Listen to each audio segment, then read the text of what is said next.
Exactly, Melinda says. As soon as I see anyone walking out of a house, I just block them with a wind barrier, and that will be the end of that.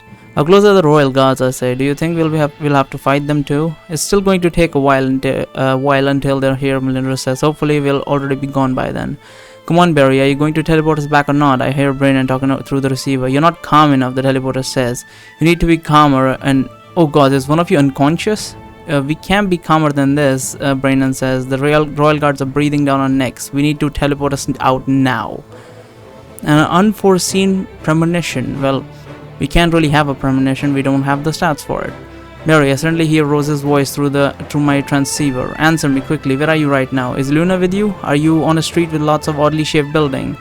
Yes, I say as I tap on my transceiver through my pocket. Yes to both your previous questions. But how did you... Iluna, I just saw a premonition. Rose shouts. Someone's going to teleport behind you. Move away from them quickly. Someone's going to teleport behind us, but like behind Iluna or like all of us? A premonition, I say. Wait, since when can you see? Before I get to finish my sentence, a man dressed in black robes appeared out of nowhere right behind Iluna, and he attempts to stab her in her heart with the knife. Thanks to Rose's warning, Iluna managed to jump away and to escape with only a light cut on the side of her waist. But her attacker does not give up, and he tries to get close to her once again. No, Kate shouts as she sends several ice cones towards the black-robed man, forcing him to step back. Stay away from her. As I look at our attacker, I notice that he is wearing quite a few rings on his fingers with different colored gemstones embedded into them. Something tells me that these rings are Lasethi relics that can be used to cast various types of magic. I need to tell the others about this. Iluna, watch out, I say. I think those rings help him cast different types of magic. Yes, I figured it out, Iluna says as she swings one of her water whips towards the man in the black robe, but he teleports out of the way effortlessly. Then he creates a weapon out of thin air, sending it flying in Iluna's direction. Everyone listen to me, Melinda shouts all of a sudden while Iluna is busy dodging the black robe man's attacks. We need to get out of here now. Gontork is on his way here and he's traveling at a ridiculous speed. At this rate, he'll be here any moment. Did you hear that, Barry? Brennan says through the transceiver. We need you to teleport us right now. But the rules, I can't, the teleporter guy says. Never mind the rules, Brennan says in a loud voice. I'll take full responsibility. Now teleport us quick. We don't have time. Gontork is almost here, Melinda says. Although the teleporter guy shouts in a panicky voice, I'll do it, but don't blame me for what happens. A bright white light begins to envelop us all as our bodies begin to vibrate loudly. Just as we're about to get teleported, I catch a glimpse of Gontork making his way towards us at very high speed. Damn it, I hear him shout. Then my body is teleported away from the street that we are on. Just like Brainan warned us, the feeling of I'm getting right now is that of my whole body being torn to shreds. It takes all of my willpower to not lose my consciousness while being teleported, and once I finally reach my destination, the first thing I do is vomit on the ground. As I slowly recover, I take a quick look around and see that although we are in an underground cavern surrounded by ceridium walls, there is no teleporter device in sight. And despite having explored the rebel base all day, a tunnel does not seem familiar to me at all. As my friends and I all look around confused, finally begin to understand what happened. I ask everyone a question. I say, this isn't anywhere near the underground rebel base, is it? So we got teleported to some random tunnel somewhere? That's troubling. The game is really keeping the stat device away from us. That's fucking funny. Barry, I hear Rose's voice through the transceiver. Happened, everyone alright? Rose, I can only hear bits and pieces of what you're saying. I say, it must be because of the ceridium in the cave ceiling. We're all fine, but we're not exactly sure where we are yet. I'm sorry, I couldn't all that, Rose says. But did you teleported? We don't know. I say, some underground caverns that I can't recognize. We're going to need to explore a bit more to find out. I'll call you again once we're out of here. Okay, Barry, Rose says, careful. You don't think this is one of the corridors from the rebel base, Kate says as I close the communication channel, put the transceiver back in my pocket. No, I spent all of my day exploring their tunnels and this place doesn't seem familiar to me at all, I say. I think we are still somewhere below the city though. Agree with Barry, Brandon says. I know all of the corridors from my base, including the ones from the restricted areas. This is certainly not part of our territory, but there might be enemies nearby. We need to stay alert. I'm not sensing any of the people in these caves, but then again, it's somewhat hard to tell with all of the ceridium surrounding us, Melinda says. I can detect the auras of the people walking on the city streets directly above us.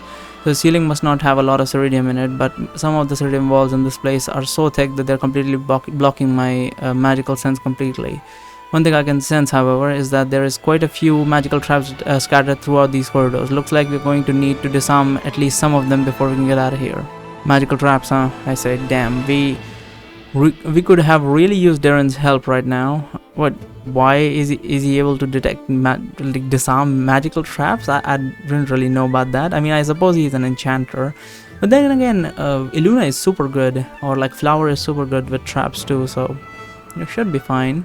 Does anyone else here even know how to disarm a trap? Illuna, I'm pretty sure Flower mentioned that you two have been visiting a lot of ruins in the past. Those ruins must have had a lot of traps in them, right? How did you get past them? That's what I'm saying. Most of the traps on the ruins were the old-fashioned kind, so the girl could probably typically just use her acrobatic skills to escape unharmed, Illuna says. In the few cases where we've actually encountered magical traps, you have to rely on Araka to dispel them. Flora and I are both elementalists, so disarming anything other than the most basic of magical traps is a great challenge for us. Araka can cast dispelling magic from inside her amulet, Kate asks. I thought that the spells she could cast were very limited in her current state. Dispelling magic does not require a great deal of magical energy to cast, Illuna says. Araka's main problem while she's inside the amulet is that she can only store a very small amount of magical energy within her aura at any given moment, so the only way in which she can cast any reasonably powerful spells is to channel the energy outside the amulet for hours on end without being interrupted by anyone. It's not like she suddenly forgot how to cast spells when she got trapped in there. She still has all her knowledge. That's why she can cast complex spells like detailed holograms, target made of solid light, and dispelling magic, but she can't manage to cast a simple explosion spell to break herself out of the amulet. It would take her 3 whole hours to channel the energy required to generate a small explosion, as opposed to the half hour or so she usually needs to dispel a trap. But Araka is not here with... Wait, why is not here with us? Wait, is Araka still with Darren or something? Araka is not here with us to help with the trap, so you're our best bet right now, I say.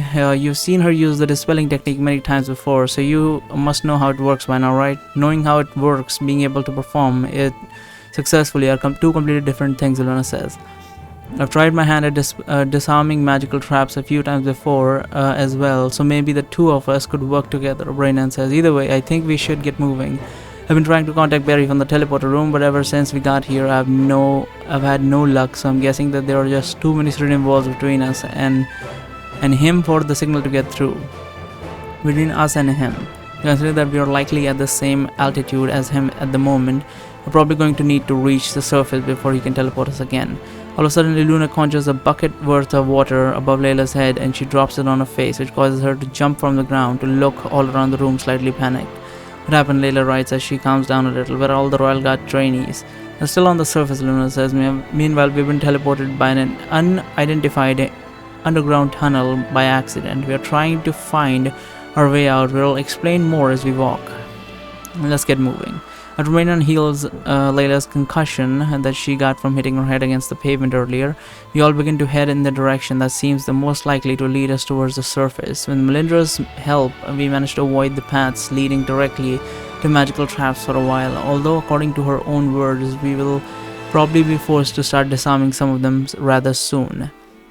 While we are walking down the corridors, I suddenly hear a long beep coming from my pocket. I immediately realize that the sound is coming from my stat device. I take it out as quickly as I can to get a good look at it. What I'm currently seeing on the screen is a text message notifying me that the experimental stats activation and asking me if I want to see a quick introduction about what these stats can do.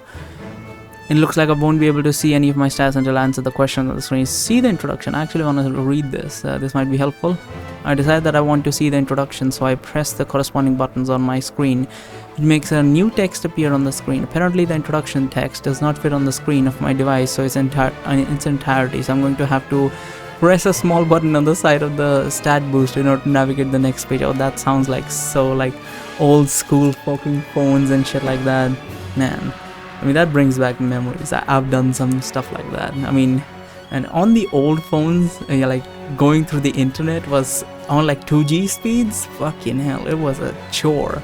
It was a fucking chore. Like now I can't even imagine, because like fucking 300 Mbps over here.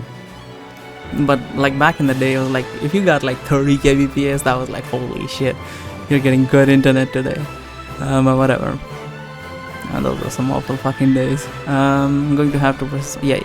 Congratulations, the text says in the common language. Your new stats have been successfully activated. Please note that these 3 stats are still in experimental phase, so if you notice anything out of the ordinary, you should report to the person Report the problem to the person that handled your activation. The next section will give you a short explanation for each of the aura stats. If you want to read more details about these stats, or if you want to reread the text from this introduction, you can find all the information in the instruction manual that was given to you along with the device.